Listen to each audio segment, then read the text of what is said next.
बिस्मिल्लाहिर्रहमानिर्रहीम। हेमाटोलॉजी के अंदर next topic is aplastic anaemia. Aplastic anaemia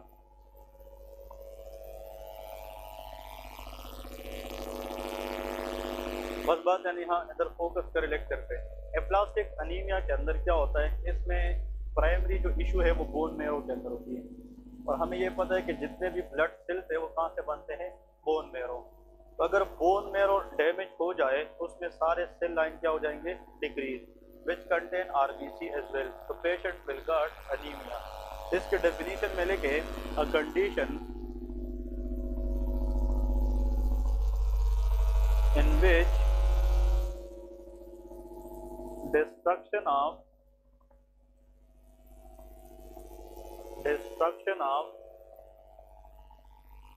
bone marrow leading to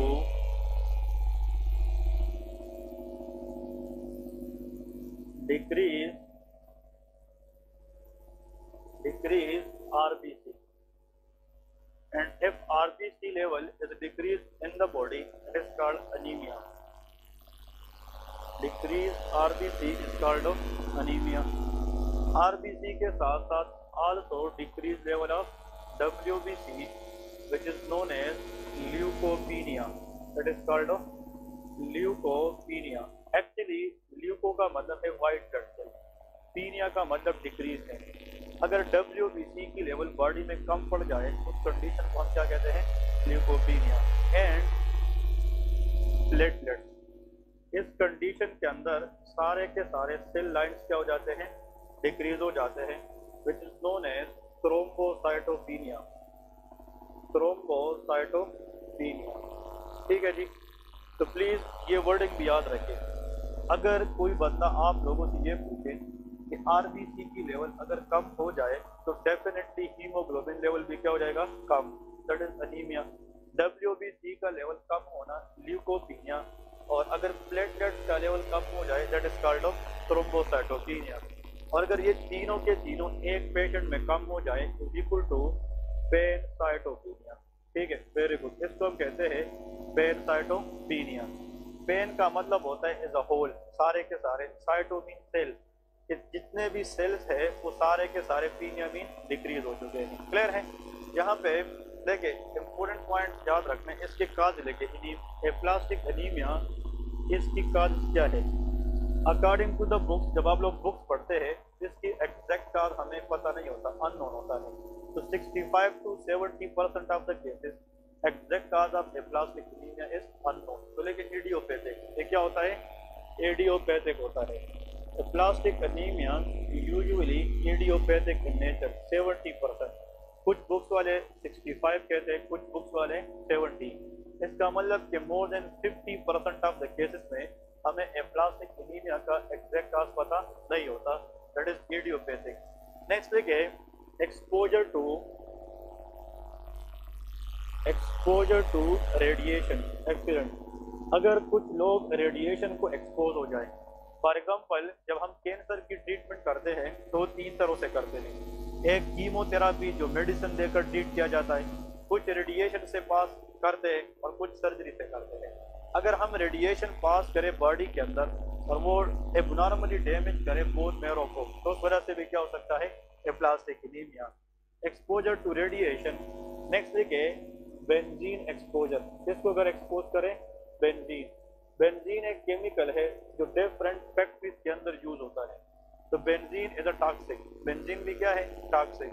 और बुक्स के अंदर इसको अल्काइलेटिंग एजेंट कहते हैं। इसको क्या कहते हैं, अल्काइलेटिंग एजेंट कहते हैं। तो अल्काइलेटिंग एजेंट के अंदर बेंजीन आ सकता है। इससे मतलब ये है कि हमारे पास और भी केमिकल है, फिनोल वगैरह आ सकते हैं, लेकिन ये फैक्ट्री वर्कर्स के अंदर बहुत कॉमन है, ठीक है। नेक्स्ट देखें, कुछ इन्फेक्शन होती है वायरस की, पार्वोवायरस B19, पार्वोवायरस B19। अगर आप लोग कल की टॉपिक याद करें तो हमने कहा था parvovirus B19 can cause bone marrow suppression. अगर बोन मेरो सप्रेस हो जाए तो सारे के सारे सेल लाइन क्या हो जाएंगे, डिक्रीज हो जाएंगे। नेक्स्ट देखिए a very important question they ask in exam, antibiotics. एक एंटीबायोटिक ऐसा है अगर इसकी डोज बढ़ जाए तो वो भी बोन मेरो को क्या कर सकता है, सप्रेस। That is chloramphenicol. इसका नाम क्या है, क्लोराम्फेनिकोल। तो chloramphenicol is the antibiotic, chloramphenicol, ठीक है, ये एंटीबायोटिक है। एंटीबायोटिक का मतलब ये है कि those agents which is used for the treatment of bacterial infection that are called antibiotics। Actually अगर हम एंटीबायोटिक किसी को देंगे इस पे हम बैक्टीरिया को किल करें, इसके कई तरीके हैं। या तो हम बैक्टीरिया सेल की सेल वॉल को डैमेज करें, या हम बैक्टीरिया के अंदर प्रोटीन सिंथेसिस को इनहिबिट करें। अगर बैक्टीरिया अपने लिए प्रोटीन ना बना सके तो वो रह सकेगी, नहीं रहेगी।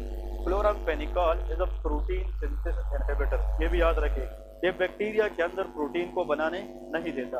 और ये हर एक को पता होना चाहिए कि सेल के अंदर वो ऑर्गेनेली जो प्रोटीन बनाती है दैट इज राइबोसोम। वो क्या है, ribosome. Actually chloramphenicol disturb the ribosomal part of the bacteria और ये प्रोटीन सिंथेसिस को इनहिबिट करती है। क्लोराम्फेनिकोल ये आजकल ज्यादातर किस में यूज होता है, रेड आइज के अंदर। अगर आंख के सुरख है, कंजक्टिवाइटिस का नाम सुना है कि नहीं, या कोई ऑक्यूलर प्रॉब्लम है, तो मतलब हम क्लोराम्फेनिकोल की आई ड्रॉप्स डालते हैं। लेकिन ये लोग इंजेक्शन में आजकल बहुत कम लेते हैं क्योंकि this drug can cause bone marrow destruction. इसके साइड इफेक्ट हैं। और जो क्लोराम्फेनिकोल है ये बच्चों में नहीं दी जाती under the age of 1 year, ये भी याद रखें। 1 साल से कम उम्र बच्चे में इसको हम नहीं देते because it damage foetal liver which lead to jaundice. ये क्या कराती है, जॉइंटिस कराती है। बड़ों में बोन मेरो डिस्ट्रक्शन कराती है और बच्चों के अंदर जॉइंटिस कराती है। और उस बच्चे की पूरी कलर जो है वो खराब हो जाती है, उसको कहते हैं ग्रे बेबी सिंड्रोम। तो क्या कहते हैं, ग्रे बेबी सिंड्रोम। तो grey baby syndrome is side effect of antibiotic chloramphenicol. ये ड्रग मेरे ख्याल में 2004 से पहले इस drug of the choice use होता था टाइफाइड फीवर के लिए। लेकिन फिर कुछ लोगों को इस ड्रग की वजह से पेन साइटोकिनिया शुरू हो गया, तो फिर इस ड्रग की टेंडेंसी या जो यूज है वो कम हो गई और इसकी वजह से हमने सिप्रोफ्लॉक्सासिन को लिया है। कौन सा, सिप्रोफ्लॉक्सासिन। आजकल आप लोग देखोगे कि जिसको टाइफाइड होता है उसको हम नोविडेट के नाम से टेबलेट्स देते हैं। ये नोविडेट, सिप्रोफ, ये सारे के सारे सिप्रोफ्लॉक्सासिन है, ठीक है जी। Just remember which antibiotic can cause aplastic anaemia, answer is chloramphenicol. Just remember this. लेकिन हम काज जितने भी लिस्ट करें इसका एग्जैक्ट काज हमें अननोन होता है, मतलब majority in the cases video basic होता है। अब आते हैं जनाब इसकी क्लिनिकल फीचर। इसमें जब पेशेंट आएगा तो वो कैसे प्रेजेंट करेगा, what are the clinical feature. Number 1, patient की जो लुक है दैट विल बी पेलर। वो क्या नजर आएगा, पेलर नजर आएगा। पेलर इसलिए नजर आएगा कि आरबीसी की प्रोडक्शन क्या है, वो कम है, एनीमिया है। अगर आरबीसी कम है तो एचबी लेवल भी क्या है, कम। ऑक्सीजन कैरिंग कैपेसिटी भी कम है, तो शॉर्टनेस ऑफ ब्रेथ। इस पेशेंट को क्या होता है, shortness of breath, dyspnoea, difficulty in breathing is called of dyspnoea. मतलब अगर बंदा मतलब आसानी से सांस ना ले सके इसको कहते हैं सांस में दुश्वारी, दैट इज कॉल्ड डिस्पनिया, ठीक है, डिफिकल्टी ऑफ ब्रीदिंग। नेक्स्ट देखिए मसल फटीग। मतलब अगर हम प्रॉपर ऑक्सीजन मसल को प्रोवाइड ना करें तो ये बंदा एक्सरसाइज कर सकेगा नहीं। तो इजी मसल फटीगिबिलिटी, इन बंदों में आसानी से कहते हैं कि हम भाई 1/2 किलोमीटर भी नहीं गए होते कि हमारे मसल बहुत थक जाते हैं। इसलिए कि जब हम चल रहे होते हैं तो हमारी मसल एक्टिव होती है। उस मसल को काम करने के लिए ऑक्सीजन चाहिए और ऑक्सीजन को पहुंचाना किसका काम है, हीमोग्लोबिन। और एनीमिया में एचबी का लेवल क्या है, कम। तो हाइपो क्या होगा, मसल फटीगिबिलिटी। ब्लड सप्लाई या oxygen supply to the brain भी क्या होगी, कम। इस वजह से patient will develop dizziness. Patient को क्या होगा, डेजीनेस होगी। कभी कभार सर के चक्कर आते हैं, फिर इसका वर्टिगो। इसको क्या कहते हैं, वर्टिगो कहते हैं। क्लियर है।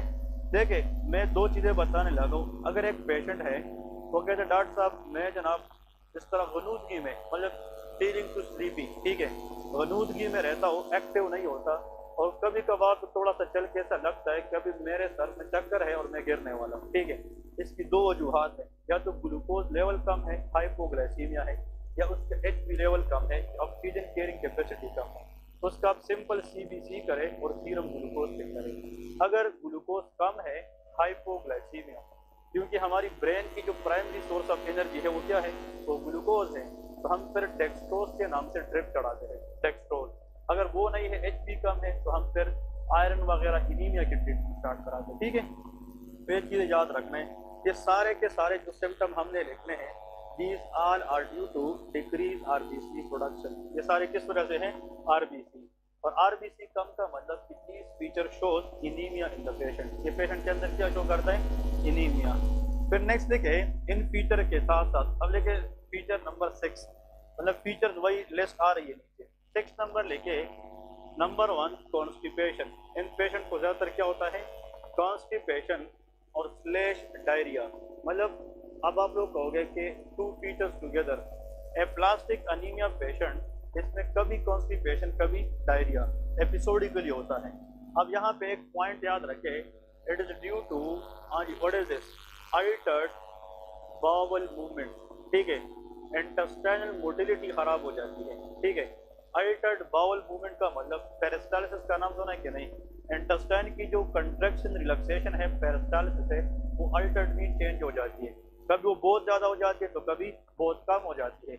अगर इंटेस्टाइनल मोटिलिटी बहुत स्लोली स्लगिशली हो जाए तो फिर कॉन्स्टिपेशन होगी, ज़्यादा होगी तो डायरिया हो जाता है। क्लियर है? नेक्स्ट देखिए फीवर। इन लोगों में क्या होती है? फीवर होता है।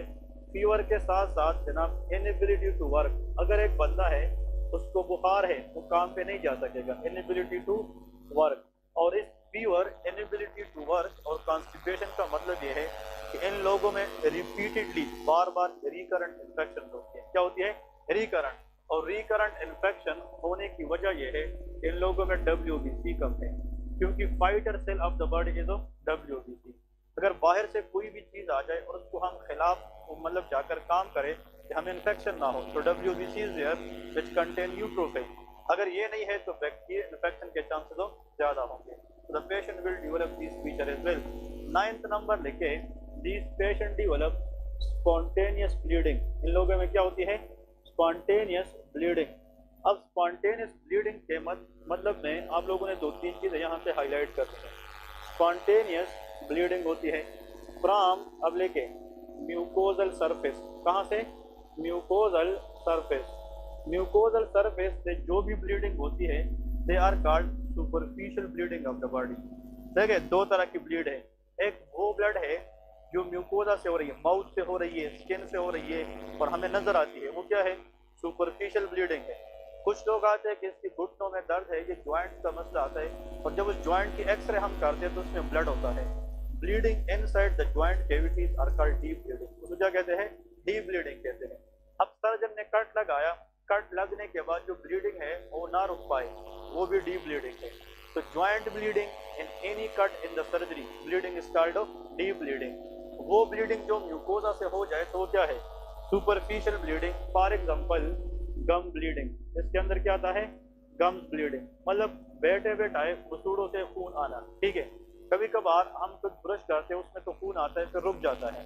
ये लोग कहते हैं जब हम ब्रश करते हैं तो खून रुकना जो है ना नहीं होता, 5 मिनट 10 मिनट तक खून के कतरे आते हैं। और कभी कभार तो बैठे बैठाए जब कोई चीज़ खाते हैं तो गम्स के साथ लग जाती है तो वहाँ से खून आना शुरू हो जाता है। That is called gum bleeding. Next देखिए एपिस्टेक्सिस के साथ आते हैं। किसके साथ? Epistaxis, bleeding from the nose, नाक से खून आना, कॉल्ड एपिस्टेक्सिस। इसका मतलब ये है कि बैठे बैठाए नाक से खून शुरू हो जाता है। ठीक है, और नेक्स्ट देखिए, वैसे तो ये इसमें हो सकती है, लेकिन अगर प्रैक्टिकली हम देखें जिस बंदे में नाक से खून आ रहा हो, दो चीज़ें हैं, या तो ट्रोमा है, एक्सीडेंट का केस है, या कोई पंच पे लगी है, मतलब ये फाइटिंग का केस है। अगर वो कहते हैं कि ये तो बैठे बैठाए घर से वो लेके आए हैं, लेकिन उस बंदे का एज 50+ है, तो एक हाइपरटेंशन है। ये क्या है? Hypertension. Uncontrolled hypertension can cause bleeding from the nose. देखा है लोग के नहीं? और उन लोगों में जब हम इस टिप को देखते हैं तो यहाँ पे ये वेन्स और आर्टरी प्रोमिनेंट हो जाते हैं, हमें सुरख सुरख नजर आ जाते हैं, क्योंकि इस पर BP या ब्लड का जो प्रेशर है वो क्या हो जाता है? बढ़ जाता है। किसी भी एपिस्टेक्सिस केस में अगर ट्रोमा की हिस्ट्री नहीं है तो उसके बाद सबसे पहली प्रायोरिटी ये है कि हम पेशेंट की ब्लड प्रेशर चेक करें, और 90% चांस इसका BP क्या हो?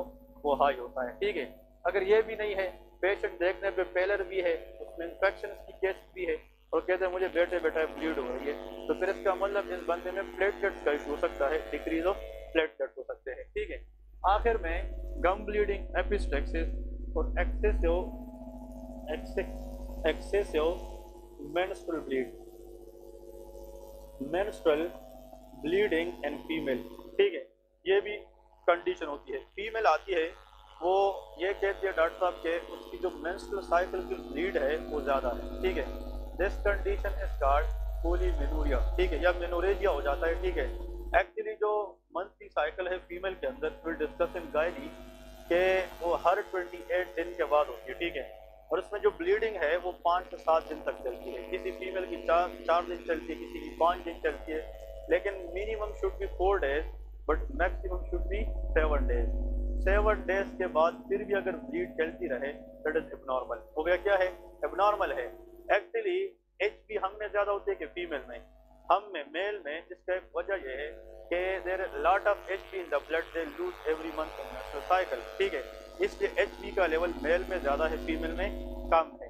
फिर एचबी बनाने में जो हार्मोन काम करता है वो टेस्टोस्टेरोन है। वो क्या है, टेस्टोस्टेरोन। और एचबी को कम करने में जो हार्मोन रोल प्ले करता है वो एस्ट्रोजन है। तो male sex hormone is testosterone, female sex hormone is oestrogen. Clear है, ये चेंजेस आती है। तो कहने का मतलब ये है कि excessive menstrual bleeding also one of the mucosal bleeding. ये सारी की सारी ये जो ब्लीडिंग वाली एरिया है ये इस वजह से होती है कि डिक्रीज लेवल ऑफ प्लेटलेट से। ये किसकी लेवल कम है, प्लेटलेट की लेवल कम है। तो इसका मतलब ये सिम्टम एनीमिया के हैं, आरबीसी कम है, ये सिम्टम डब्ल्यूबीसी कमी की वजह से है, और ये प्लेटलेट की वजह से होता है, ठीक है। और these whole things whole picture in a patient is called pancytopenia, ठीक है। अब अगर इस तरह का पेशेंट आपको दिख जाए, ठीक है, आप उसकी एग्जामिनेशन में देखें, पेशेंट बिल्कुल एल टाइप है, एल मीन बहुत कमजोर है, बीमार लग रहा है, और जनाब उसकी जो रंगत है वो पेलर है, वो बातें भी कर रहा है, एक्टिवली नहीं कर रहा, मतलब बिल्कुल स्लगिशली मूव कर रहा है, तो इसका मतलब इसमें मे बी आरबीसी, डब्ल्यूबीसी और प्लेटलेट की कमी हो। तो हमारा डायग्नोसिस कैसे होगा, तो देखिए डायग्नोसिस, अब हम डायग्नोज करेंगे कि जनाब डायग्नोसिस क्या है। तो हम सबसे पहले CBC करते हैं, that is complete blood count, ठीक है, इसको ब्लड CPB कहते हैं। तो हम CBC करते हैं, तो देखिए CBC के अंदर हम HB चेक करेंगे, दैट शुड बी लो, वो क्या होना चाहिए, लो, वो कम आना चाहिए। WBC ये हम चेक करेंगे, तो ये भी क्या होगा, लो, ये भी कम होगा। और अगर हम प्लेटलेट्स की लेवल चेक करें तो ये भी डिक्रीज होती है, ठीक है, प्लेटलेट लेवल इज डिक्रीज। अब देखिए कुछ लोग, आप लोग के जहन में ये होना चाहिए कि सर जब प्लेटलेट का लेवल कम हो जाए हमने आगे पेशेंट के साथ क्या करना है। यार प्लेटलेट लेवल का कम होना is not a disease, it is a part of disease. ये क्या है, पार्ट ऑफ डिजीज है। डेंगू फीवर का नाम सुना है कि नहीं, आजकल पाकिस्तान में डेंगू के कितने केसेस आए थे, उसमें प्लेटलेट का लेवल कम हो जाते हैं, तो उसमें ब्लीडिंग हो जाती है कि नहीं। तो इसका मतलब ITP एक डिजीज पढ़ेंगे, इम्यून थ्रोम्बोसाइटोपेनिक परफ्यूरा, एक TTP पढ़ेंगे। इसी तरह बहुत सारी डिजीज है जिसमें प्लेटलेट का लेवल कम हो जाता है, और हर डिजीज की अप्रोच एक दूसरे से डिफरेंट है। उनमें से एक डिजीज जिसमें प्लेटलेट का रेशो कम हो जाए एप्लास्टिक अनीमिया होता है, ठीक है। तो प्लेटलेट लेवल तो कम है, लेकिन क्यों कम है, किस वजह से कम है, you should rule out the condition, disease के मुताबिक हम ट्रीटमेंट देते हैं। क्लियर है, इस तरह याद रखना है। देखिए आयरन डिफिशिएंसी में HP क्या होता है, कम, लेकिन उसमें WBC प्लेटलेट कम हो नहीं होते। तो ये डिफरेंशिएशन है जो हम करते हैं, ये कौन सी डिजीज है, ये कौन सी डिजीज है। क्लियर है जी, तो इसमें सारे के सारे कम होंगे, इसलिए ये एप्लास्टिक अनीमिया है, ठीक है। इसमें लिखे कंफर्मेटरी टेस्ट। अब हम कंफर्मेटरी टेस्ट करते हैं, कंफर्मेटरी टेस्ट, और ये आप लोगों को आना चाहिए फॉर एग्जाम पर्पस कि कंफर्म कैसे करेंगे, बोन मेरो बायोप्सी से। किससे कंफर्म करेंगे, बोन मेरो बायोप्सी। यहाँ पे लिखे बोन मेरो बायोप्सी, हम बायोप्सी करते हैं बोन मेरो बायोप्सी, मीन कि बोन मेरो से एक सिंपल लेंगे, फ्लूइड लेंगे, और उसमें देखेंगे कि what is RBC, WBC and platelet. तो जब हम बायोप्सी करते हैं इसका रिजल्ट 10 दिन बाद आता है। कितने दिन बाद, 10 दिन बाद। तो आप लोगों के ख्याल में बोन मेरो बायोप्सी हमें इस सेल की नंबर ज्यादा बताएगा कि कम, कम बताएगा। ये एग्जाम में याद रखें, दिस इज कॉल्ड हाइपो का मतलब डिक्रीज, सेलुलर मीन सेल, मेरो, इसको कहते हैं हाइपोसेलुलर मेरो। कि जो बोन मेरो है इसके अंदर आर सेल लाइन क्या हो चुकी है, decrease, therefore it is called hypocellular मेरो, ठीक है। अब यहाँ पे देखें, इसकी जो फॉर एग्जांपल एप्लास्टिक एनीमिया की जो पेशेंट आते हैं, इसकी ट्रीटमेंट क्या है, इसकी ट्रीटमेंट ऑप्शन एक ही है, कि अगर फॉर एग्जांपल इसकी डेफिनेटिव ट्रीटमेंट हम करनी है, that is bone marrow transplant. हम क्या करते हैं? बोन मेरो ट्रांसप्लांट करते हैं। बोन मेरो ट्रांसप्लांट, देखिए बोन मेरो ट्रांसप्लांट, ये जो शिफा हॉस्पिटल है इस्लामाबाद के अंदर, 2 वीक्स पहले मैं कोई काम था उधर गया था। एक पेशेंट थी, हर एज वाज 22 और 23, उसको प्लास्टिक एनीमिया हुआ था, ठीक है। उसको बोन मेरो ट्रांसप्लांट का कहा था, उसके लिए डोनर नहीं मिल रहा था। बोन मेरो ट्रांसप्लांट ये नहीं है कि आप किसी से चाहे तो बोन मेरो ले सकते हैं, ब्लड ग्रुपिंग मैचिंग होनी चाहिए, और HLA का नाम सुना कि नहीं, ये मैच होना चाहिए, ये सारी चीज़ें देखी जाती है। तो donor should match everything with recipient, और इतनी मैचिंग जो है वो सिबलिंग में ज़्यादातर पॉसिबल है। जो ज़्यादा ब्लडी रिलेशन होती है सिबलिंग रिश्तेदारों में, तो उसमें जनाब जेनेटिक्स मैच कर देते हैं। क्लियर है? तो बोन मेरो ट्रांसप्लांट जो आजकल पाकिस्तान में होती है प्लास्टिक एनीमिया, उस पर 30 to 40 लाख आते हैं, ठीक है ना, इस पर खर्च आता है। एक्चुअली ये वैसे होने पे 5-10 लाख का भी नहीं है, लेकिन जो आपको बोन मेरो देगा उसको ज़्यादा पेमेंट करनी पड़ती है। क्लियर है कि नहीं? और जो फ्री में देता है फिर उसकी पेमेंट डॉक्टर के पास आती है। क्लियर है कि नहीं? तो एक्चुअली कहने का मतलब ये है कि बोन मेरो अगर आप किसी से लेंगे तो इन्वेजिव प्रोसीजर है कि नहीं, आप नीडल जनाब इनसाइड द बोन मेरो लेंगे तो उसको इन्फेक्शन हो सकती है कि नहीं। अगर उसकी इन्फेक्शन हो जाए तो उसकी अपनी ब्लड सेल प्रोडक्शन खत्म हो सकती है। और बोन मेरो के अंदर एक सेल होता है जिसका नाम स्टेम सेल है। क्या है? Stem cell. वो हर सेल बनाता है। ये हम स्टेम सेल लेते हैं और दूसरे में डालते हैं ताकि वो फिर आल सेल लाइन को बनाते रहे। RBC, WBC, प्लेटलेट्स को अकेला अकेला नहीं लिया जाता, स्टेम सेल लिया जाता है, उसका नाम HSC है, हिमेटोबियोटिक स्टेम सेल, और वो बोन मेरो में डाला जाता है। जब उसको एनवायरनमेंट मिलती है तो वो सिर्फ सारे सेल लाइन बनाना शुरू कर देते हैं। क्लियर है? तो definitive treatment of plastic anaemia that is called of bone marrow transplant, ठीक है। इसके बाद ये जनाब नॉर्मोसिटिक एनीमिया से अभी तक, ठीक है। इसमें कुछ कंडीशन आती है, वो फिर आगे पैथोलॉजी पार्ट में पढ़ेंगे। ओरोटिक एसिडूरिया क्या है, ये बायोकेमिस्ट्री के अंदर आते हैं, ठीक है। ओरोटिक एसिडूरिया क्या है, होमोसिस्टीन्यूरिया क्या है, ये सारे बायोकेम की साइकिल्स के साथ आते हैं, ठीक है। तो एक्चुअली इसके बाद जो हमारा टारगेट है वो मैक्रोसिटिक एनीमिया है। अभी तक सारे के सारे क्या थे? नॉर्मोसिटिक। मैक्रोसिटिक वो है जिसमें MCV की वैल्यू किससे ज्यादा हो? 100 से ज्यादा हो। तो heading they they, what is macrocytic anaemia.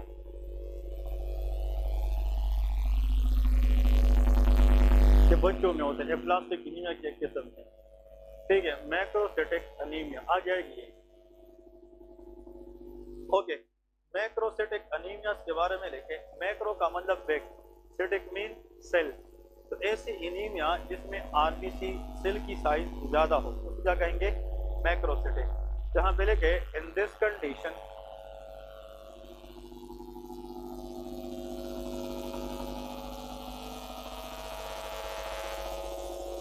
MCV stand for mean corpuscular volume, value more than 100 femto litre. जो न्यू स्टूडेंट थे वो सिर्फ एक बात याद रखिए, MCV मीन कार्पस्कुलर वॉल्यूम, ऐसा टेस्ट होता है लेबोरेटरी के अंदर, ये हमें RBC साइज बताता है। क्या बताता है? RBC। और जो MCV है इसकी नॉर्मल वैल्यू 80 से लेके 100 तक होती है। अगर ऐसा एनीमिया जिसमें MCV किसको क्रॉस करे? 100, तो उसमें सेल साइज क्या होगा?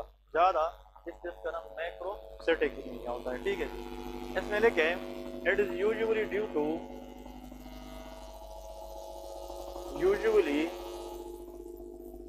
To deficiency of folic acid. किस वजह से? Folic acid which is vitamin B9 and cobalamin, it is vitamin B12। Very good, vitamin B12। Actually vitamin we will discuss in biochem in greater detail, ठीक है। Vitamin B9 is a water soluble vitamin. ये क्या है? Water soluble, जिसका दूसरा नाम है folic acid. और जो विटामिन B12 है ये भी वाटर सॉल्युबल विटामिन है, उसका दूसरा नाम हो कोबालामिन। मीठे कोबाल गोली का नाम सुना है कि नहीं? या मीकोबाल, ये सारे कोबालामिन विटामिन B12। लोग कहते हैं जिसमें खून की कमी हो या जिसमें मतलब उसका रंगत जो है पेलर हो तो उसको मीकोबाल गोली दिया जाता है। इसका वजह यह है ये गोली RBC प्रोडक्शन को बढ़ाती है। क्लियर है? इसका मतलब RBC ज्यादा का मतलब HB ज्यादा, ठीक है ना। तो इसके फॉर एग्जाम्पल जो कलर है उसमें चेंज आ जाती है। एक्चुअली ये दोनों विटामिन बहुत इंपॉर्टेंट है। फोलिक एसिड ये न्यूरल ट्यूब बनाने में हेल्प करता है कि जब बच्चा प्रेगनेंसी में इनसाइड द मदर यूट्रस बनता है तो बच्चे की जो स्पाइनल कार्ड है इसकी ज्यादातर सिंथेसिस किस पे डिपेंड करती है, folic acid.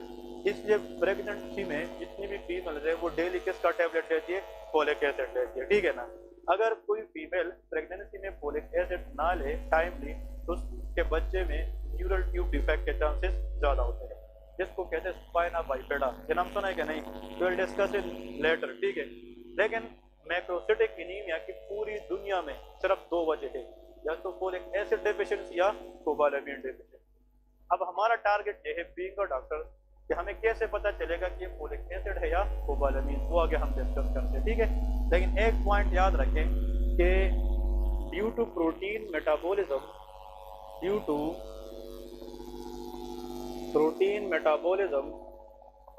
for certain lipids भी हो सकती है, लेकिन mainly protein metabolism, the product is produced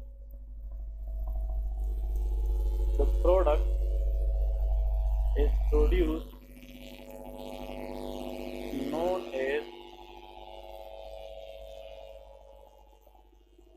what is this word, malonic acid, that is called MMA, इसको कहते हैं MMA, ठीक है, methyl malonic acid, which try to damage myelin sheath, ये नाम सुना है, myelin sheath around the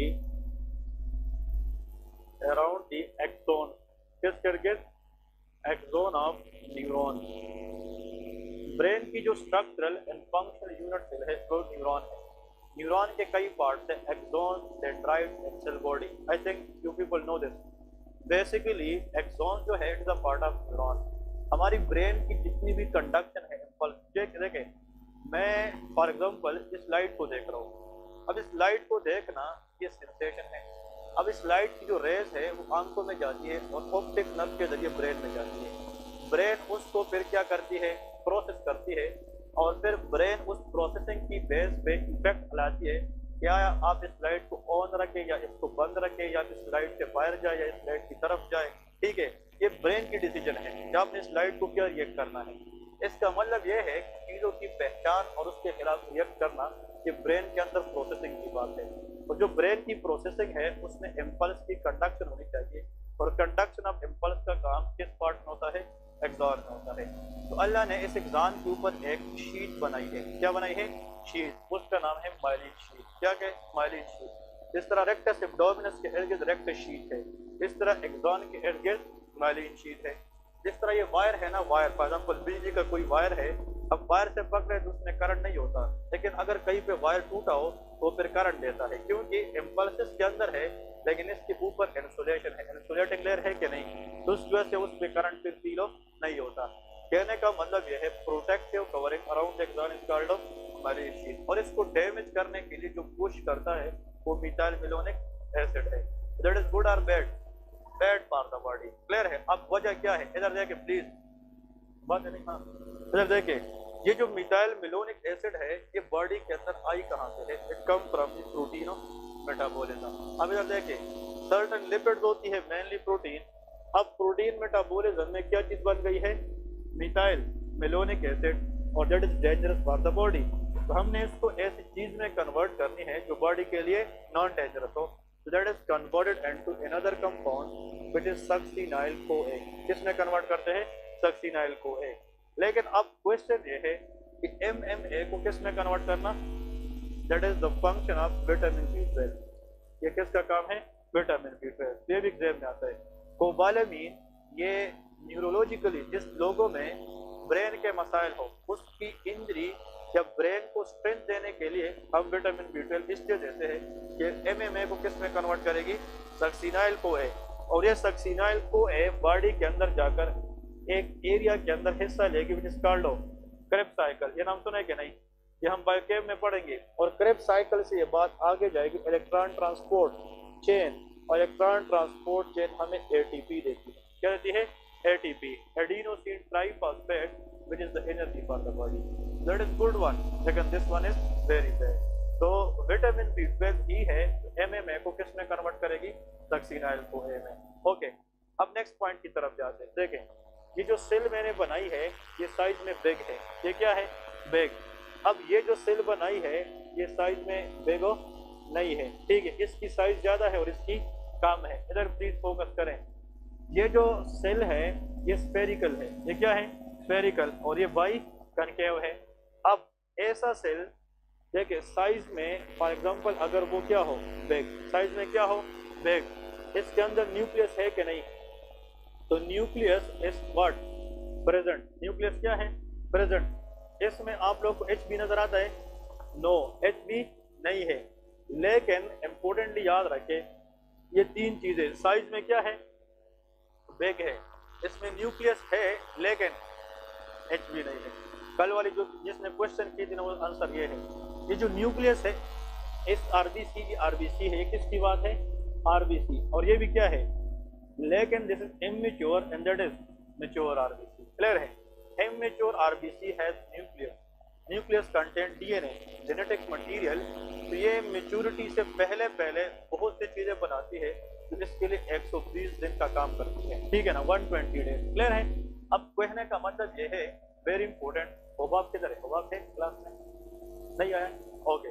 उसने ये क्वेश्चन की थी कि RBC के पास तो न्यूक्लियस नहीं है, ठीक है, तो वो फिर एंटीजन एंटीबॉडी के साथ रिएक्ट कैसे करता है? वो तो प्रोटीन है.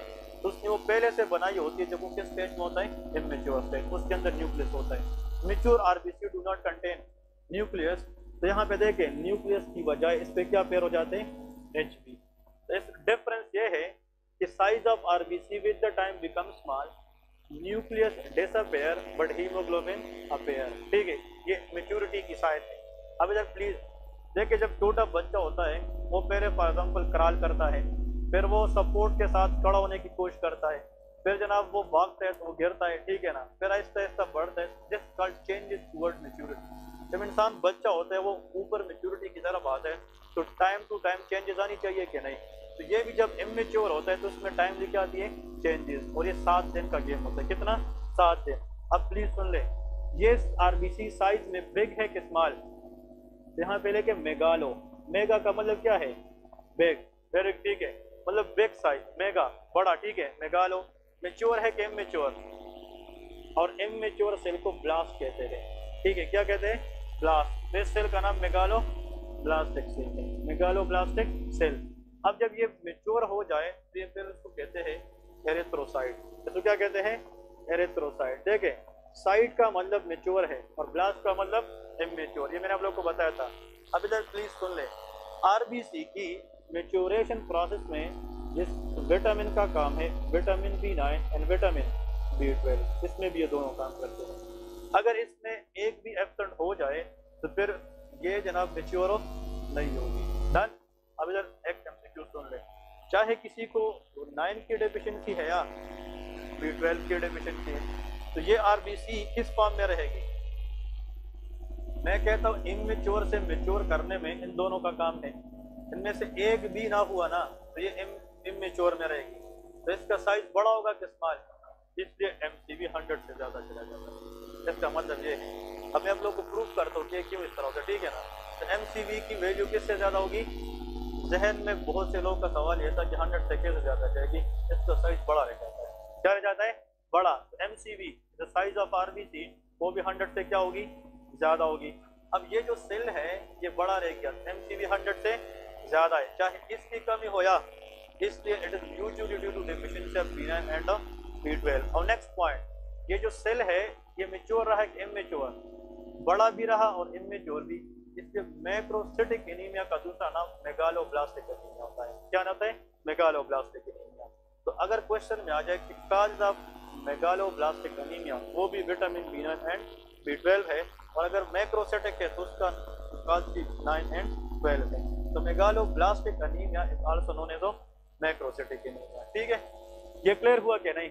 अब देख, एक टेबल के जरिए इन दोनों को कंपेयर करेंगे तो फिर वाइंड अप करते हैं. बहुत आसान टेबल है. एक साइड पे आप लोग फोलिक एसिड लेके और दूसरे साइड पे कोबालामीन लेके, इधर for example heading they they folic acid और इस तरह कॉलम शेप में टेबल ड्रा करें, यहाँ पे लेके कोबालेमिन, ठीक है, फोलिक एसिड एंड कोबालेमिन। अब देखें फोलिक एसिड के नीचे लेके दिस विटामिन B9, ये B9 है, और दिस विटामिन B12। ये भी एक पॉइंट सिर्फ याद रख के लिखना नहीं है, आगे पढ़ेंगे। B9 store in the body for months, ये लीवर स्टोर करता है महीनों तक, और B12 can store liver for years, ये ईयर्स में। इसके डेफिशिएंसी के चांसेस किसके ज़्यादा होते हैं? फोलिक एसिड, क्योंकि इसकी जो स्टोरेज ड्यूरेशन है वो मंथ्स है, लेकिन इसकी क्या है? ये ईयर्स है, तो इसकी ड्यूरेशन बहुत कम होती है, ठीक है। अब यहाँ पे सबसे पहले तो लेके कि for example causes of deficiency क्या है? काजेस ऑफ डेफिशिएंसी एक्चुअली जो B9 है इसकी डेफिशिएंसी काजेस क्या है? तो नंबर 1 तो लेके डिक्रीज, इसका मतलब क्या है? Decrease intake in diet. अगर हम बाहर से डाइट में B9 लेना कम करें तो उसकी डेफिशिएंसी आ सकती है कि नहीं? तो पहला इसका काज क्या है? Decrease intake in the diet. और जो फोलिक एसिड है ये ज़्यादातर ग्रीन लीफी वेजिटेबल में होता है, मतलब जो भी फ्रेश लीफी वेजिटेबल है it contain of folic acid. Fruits में फोलिक एसिड होता है, अगर हम फोलिक एसिड कंटेंट्स ना ले तो उसकी डेफिशिएंसी हो सकती है। नेक्स्ट देखे जेजुनम पैथोलॉजी, इसके अंदर जेजुनम पैथोलॉजी, इसका मतलब ये है कि स्मॉल इंटेस्टाइन के 3 पार्ट है, ड्यूडेनम, जेजुनम एंड इलियम। फिर बताने लगा हूँ, small intestine has 3 part, first is duodenum, jejunum और इलियम।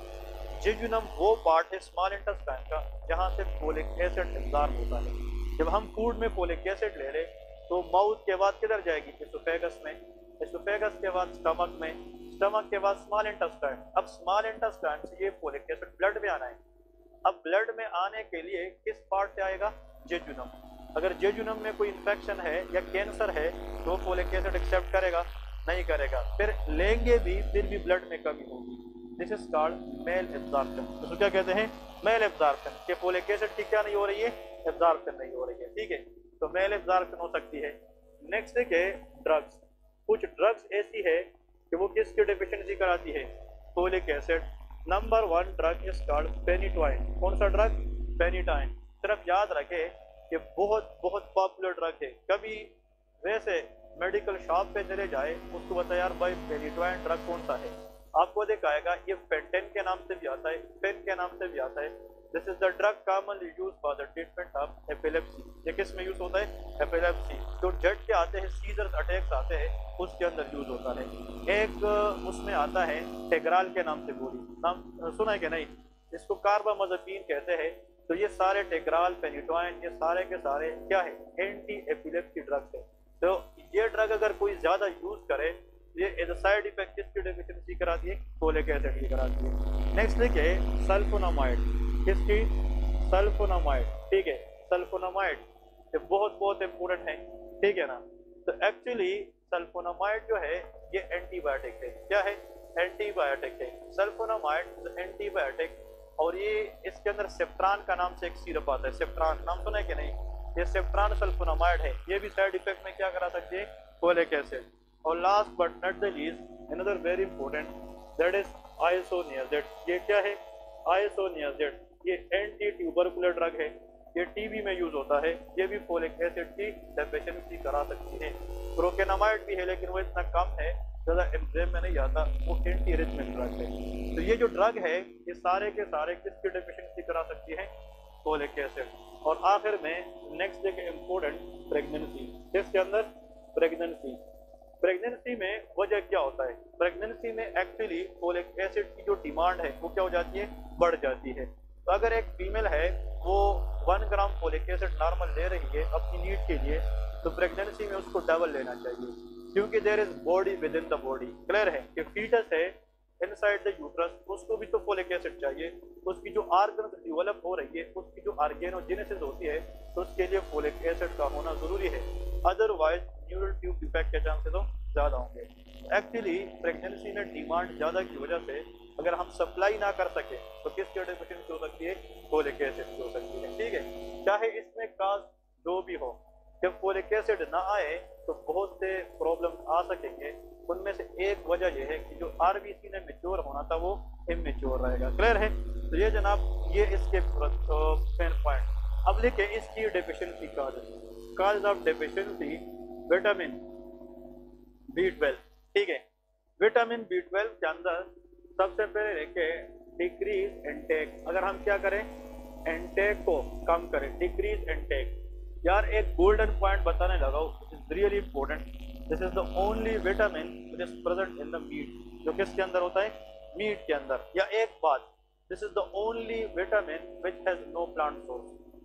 जितनी भी सब्जी आप खाए, कोई किस्म की सब्जी ले रहे, उसमें 0% विटामिन B12 होता है। इसका मतलब यह है जो लोग वेजिटेरियन है, क्या है? वेजिटेरियन, जो सिर्फ वेजिटेबल इंटेकर है, उसमें किस विटामिन की डेफिशिएंसी होगी?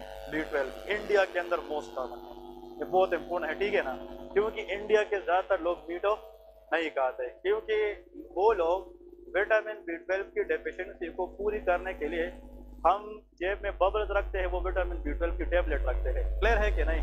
बहुत से जो इंडियंस है वो विटामिन B12 की सप्लीमेंट खाते हैं। इसका वजह यह है कि वो वेजिटेरियन है, वो मीट नहीं खाते, और ये काउज बफेलोस की मीट में पैदा होती है। क्लियर है?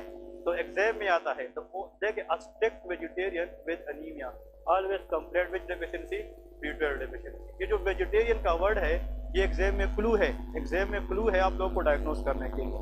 तो इसका मतलब क्या है कि कौन सा विटामिन है जिसका प्लांट सोर्स नहीं है? वो B12 है। ठीक है, रिमेंबर, साइड पे लिख ले, काम वाली पॉइंट है। ठीक है, नेक्स्ट ठीक है, इसकी अनदर मेन इंपोर्टेंट जीरोस्टोमिया। इसमें जीरोस्टोमिया, लेकिन ज्यादा स्ट्रांग तो नहीं है, लेकिन हो सकती है। But is xerostomia? Excellent, dry mouth. ठीक है, अगर ड्राई माउथ हो जाए उससे विटामिन B12 की कमी वाकई हो सकती है, but not all the time. ठीक है, क्यों? बताने लगो। नेक्स्ट देखिए, गैस्ट्रेक्टोमी, जिसकी क्या हुई हो? Gastrectomy mean removal of the stomach. कुछ लोग होते हैं उसको कैंसर की वजह से स्टमक रिमूव करना पड़ता है, फिर उन लोगों में कनेक्शन को डायरेक्ट किया जाता है। एसोफेगस को किसके साथ कनेक्ट किया जाता है? इंटेस्टाइन के साथ। उस बंद को हम कहते हैं कि हर 20 से 25 मिनट के बाद आप एपिसोड में खाना खाते रहिए, क्योंकि हम एक दफा खाना खाते हैं तो वो पूरा खाना 4 से 6 घंटे तक कहाँ पे रहता है? स्टमक में। उन लोगों का स्टमक तो है नहीं, स्टोरेज तो नहीं है, वो खाएंगे, वो इंटेस्टाइन में जाकर एब्जॉर्ब होंगे, फिर उसको भूख लगेगी। तो गैस्ट्रेक्टोमी पेशेंट को हमारे पास हाइपरफेजिया होता है, वो ज्यादा खाते हैं। इसका वजह है कि स्टोरेज एरिया खत्म है। स्टमक दो तरह की रिमूव करते हैं, कभी कभार हम स्टमक का एक पार्ट रिमूव करते हैं, कुछ पार्ट को रहने देते हैं, उसको पार्शियल गैस्ट्रेक्टोमी कहते हैं। और कभी कभार पूरी स्टमक को रिमूव किया जाता है, वो फुल गैस्ट्रेक्टोमी है। वो भी बताने लगा उसकी वजह क्या है। नंबर 4 लेके जनाब, हीलियम पैथोलॉजी। कौन सी? Ileum pathology. Ileum is which part of intestine? Third part of small intestine. ये स्मॉल इंटेस्टाइन का आखिर वाला पार्ट है, और वहां से विटामिन B12 की अब्जॉर्प्शन होती है। अगर हीलियम खराब है तो ये ब्लड में जा सकेगा? नहीं जाएगा। तो प्लीज सुन ले, जेजुनम के मसले में फोलिक एसिड डेफिशिएंसी। देखें, हम कहते हैं आयरन फर्स्ट ग्रो। ठीक, ये 3 वर्ड याद रखें। तो इसका मतलब पहला पार्ट स्मॉल इंटेस्टाइन का क्या है? हाँ, ड्यूडिनम। ड्यूडिनम से किसकी अब्जॉर्प्शन होगी? आयरन। फिर दूसरा पार्ट कौन सा होगा? जेजुनम। तो एफ का मतलब फोलिक एसिड यहाँ से अब्जॉर्ब होते हैं। तीसरा पार्ट क्या होता है? हीलियम, और इससे पहला वर्ड B12 की अब्जॉर्प्शन होती है। क्लियर है कि नहीं? दिन में भी से एक एमसीक्यू आ सकता है कि ड्यूडिनम, इसके अंदर मेनली आयरन की अब्जॉर्प्शन होती है, जेजुनम के अंदर फोलिक एसिड की होती है, और हीलियम के अंदर B12 की होती है। ठीक है, आयरन फास्ट ग्रो। ठीक है ना, इस तरह याद रखना, एक एमसीक्यू है फिजियोलॉजी के लिए। नेक्स्ट पॉइंट, आप लोगों ने कभी सुना है कि यार इस बंदे को आंत की टीबी है? आंतों की टीबी होती है कि नहीं? Intestine tuberculosis. इंटेस्टाइन के अगर टीबी पेशेंट में कोई प्रॉब्लम है तो 95% इंटेस्टाइन का जो पार्ट टीबी से मुतासर होता है वो हीलियम है। वो क्या है? हीलियम। तो इंटेस्टाइनल ट्यूबरकुलोसिस के अंदर ये विटामिन B12 की डेफिशिएंसी होती है। नेक्स्ट देखिए, another very important MCQs question आप लोगों से पूछा जाएगा, मैं रेड पे लिखता हूँ, दैट इज कॉल्ड डाइफाइलोबोथ्रमलाटम इंफेक्शन। अजीब नाम है, ठीक है, डाइफाइलोबोथ्रमलाटम। क्लियर है कि नहीं? बहुत आसान है, ठीक है। तो डाइफाइलोबोथ्रमलाटम ये क्या है? It is a fish tapeworm. ये क्या है? ये पैरासाइट है, टेपवर्म है, लेकिन ये समंदर के किनारे ज्यादा होता है, इसलिए उसको फिश टेपवर्म कहते हैं। जो माहीगीर लोग होते हैं या जो फिश केचर होते हैं या जो समंदर के किनारे ज्यादा रहते हैं, उसमें डाइफाइलोबोथ्रमलाटम इंफेक्शन के चांसेस ज्यादा होते हैं। और ये हर साल एग्जाम में होता है कि वो कौन सा फिश टेपवर्म है जो विटामिन B12 की अब्जॉर्प्शन को डैमेज करती है, वो डाइफाइलोबोथ्रमलाटम है। खैर एक दिन इसको याद करने में लगे, लेकिन it will help you to pass in the exam, ठीक है ना? तो इसको याद रखिए, ठीक है ना? यहाँ पे इसके सामने लिखे है फिश टेपवर्म, ठीक है जी। तो ये क्या चीज है आप बताएं? हाँ, नहीं इसका नाम क्या है? हाँ?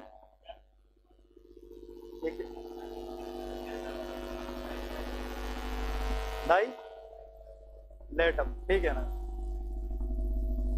Very good. हाँ आप बताएं, हमाद बताएगा, कहीं और ना निकल जाए, तेज बोले, शाबाश। हाँ, डाई डाइफाइलोबोथ्रमलाटम, ठीक है ना? ये याद रखिए, ये फिश टेपवर्म है, can cause vitamin B12 deficiency. अब इधर देखिए प्लीज, एक मिनट के लिए इंपोर्टेंट।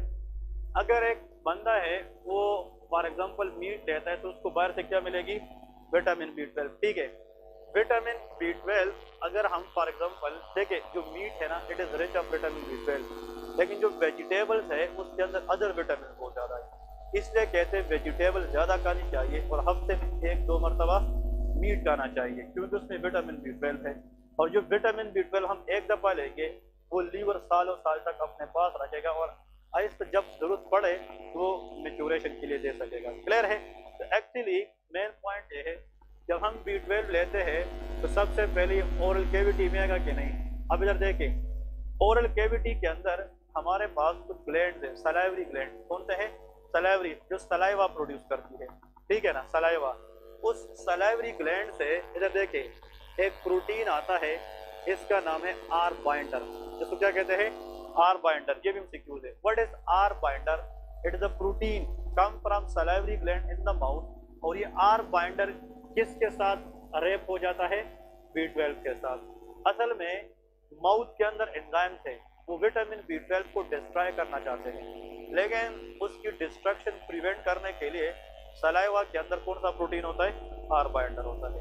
अब अगर किसी की ड्राई माउथ है, ड्राई माउथ का मतलब नो सलाइवा, सलाइवा नहीं है, तो सलाइवरी ग्लैंड डिस्ट्रक्शन है ना। जब सलाइवा नहीं है तो आर बाइंडर होगा? नो। तो विटामिन B12 की डिस्ट्रक्शन चांसेस, इसलिए deficiency will be there if there is zero store, क्योंकि हमें सलाइवा चाहिए और उसके अंदर कौन सा प्रोटीन चाहिए? आर बाइंडर, ताकि विटामिन B12 को फॉर एग्जांपल रेप करे और उसको डिस्ट्रक्शन से प्रिवेंट करे। अब आते हैं आर बाइंडर के साथ साथ ये नीचे एसोफेगस में आएगी। किस में आएगी? एसोफेगस, ऐसा है ना? एसोफेगस के बाद वो तो पाइप है, उसके बाद कहाँ पे पहुंचेगी? हाँ जी, स्टमक। अब इम्पोर्टेंट पॉइंट आने वाला है, इधर देखें। जब स्टमक में आएगी तो स्टमक के अंदर डिफरेंट गैस्ट्रिक सेल्स होते हैं कि नहीं? The stomach contain a special type of cell which is called parietal cell. इसके अंदर क्या होते हैं? Parietal cell. जीआईटी में पढ़ाऊंगा, ठीक है? Parietal cells of the stomach. अब ये पैराइटल सेल दो काम करते हैं। कितने? दो। एक तो पैराइटल सेल ये बनाते हैं HCl, जिसको एसिड ऑफ द स्टमक कहते हैं, और दूसरी बात ये एक और चीज बनाता है which is called intrinsic factor. ये नाम सुना है? क्या बनाता है? Intrinsic factor. अब सुन ले, यहाँ पे फूड के साथ हमने बाहर से विटामिन B12 लिया है और इसके इर्द गिर्द क्या है? आर बाइंडर है। अब ये आर बाइंडर को जब ये स्टमक सेल देखता है तो आर बाइंडर के खिलाफ ये जो पैराइटल सेल है ये क्या प्रोड्यूस करता है? Intrinsic factor. क्या प्रोड्यूस करता है? Intrinsic factor. Intrinsic factor R binder को कहता है कि आप हट जाए, मैंने किसको प्रोटेक्ट करना है? Vitamin B12। बात समझ गए क्या नहीं? वो कहते नहीं, अब आप हमारे साथ आते रहिए, मैंने प्रोटेक्ट किया हुआ है। जब ये आगे जाएंगे, ये इंटेस्टाइन के पहले पार्ट में जाएंगे, इट इज कॉल्ड ड्यूडेनम। क्या है? ड्यूडेनम। तो ड्यूडेनम के हाफ में जब आते हैं तो यहाँ से पेंक्रियाटिक डक्ट आता है और पेंक्रियाटिक एंजाइम्स आते हैं। वो पेंक्रियाटिक एंजाइम किसको डिस्ट्रॉय करते हैं? R binder. तो ये विटामिन बी 12 अटैच है कि फ्री है? फ्री। अब इसको भी डैमेज करने की कोशिश में लगे होते हैं ये पेंक्रियाटिक एंजाइम कि जल्दी इसको रेप किया जाता है बाय इंट्रिंसिक फैक्टर, और पेंक्रियाटिक एंजाइम इंट्रिंसिक फैक्टर को कुछ नहीं कह सकते। क्लियर है? अब एक पेशेंट है, उसकी स्टमक है नहीं, गैस्ट्रेक्टोमी हुई है, तो उसमें स्टमक है नहीं, या अगर है तो कम है, तो पैराइटल सेल नंबर या तो है नहीं या क्या हो चुके हैं, तो इंट्रिंसिक फैक्टर भी कम नहीं होंगे। जब वो नहीं होंगे तो विटामिन बी 12 को कोई बचा सकेगा? फिर भी gastrectomy can cause deficiency. Clear है कि नहीं? तो अगर देखे बुक तो आप पढ़ोगे ना, यही चीजें है, बुक पढ़ने के दौरान इसको एक्सप्लेन करना मेन चीज है कि गैस्ट्रेक्टोमी हुई है, उसमें किस सेल की नंबर कम होगी? Parietal cell. इंट्रिंसिक फैक्टर कम, बी 12 भी एब्जॉर्ब नहीं होगी। क्लियर है? फिर इंट्रिंसिक फैक्टर इसको आखिरी पार्ट तक, इलियम तक लेके जाएगी और वहां से डिटेच होकर विटामिन बी 12 को एब्जॉर्ब करेगी। अगर विटामिन बी 12 इलियम तक आ भी जाए लेकिन इलियम खुद खराब है, इलियम की कोई पैथोलॉजी है, तो फिर एब्जॉर्ब होगी, तो फिर भी डेफिशिएंसी आएगी। क्लियर है कि नहीं? और जो डाइफाइलोबोथ्रमलेटम है योर फ्रेंड, ठीक है, ये विटामिन बी 12 को इलियम से एब्जॉर्ब होने नहीं देती, ये एब्जॉर्प्शन को खराब कर देती है। अब एक चीज याद रखें, another very important point, what is auto immune disease? किसी को पता है? वेरी गुड, ठीक है। ऑटो का मतलब क्या है? ऑटो मीन सेल्फ, ठीक है। प्लीज देखे, कभी कभार हमारा अपना इम्यून सिस्टम अपने नॉर्मल टिश्यू के खिलाफ क्या करता है? रिएक्ट करता है और उसको डैमेज करते हैं, उसको क्या कहते हैं? Auto immune. कभी कभार इम्यून सिस्टम एंटीबॉडीज बनाती है, ये बहुत बहुत इंपॉर्टेंट पॉइंट आने वाला है। ऐसा ऑटो इम्यून डिजीज जिसमें हमारी इम्यून सिस्टम एबनॉर्मली रिएक्ट करे स्टमक के अंदर किस सेल के खिलाफ?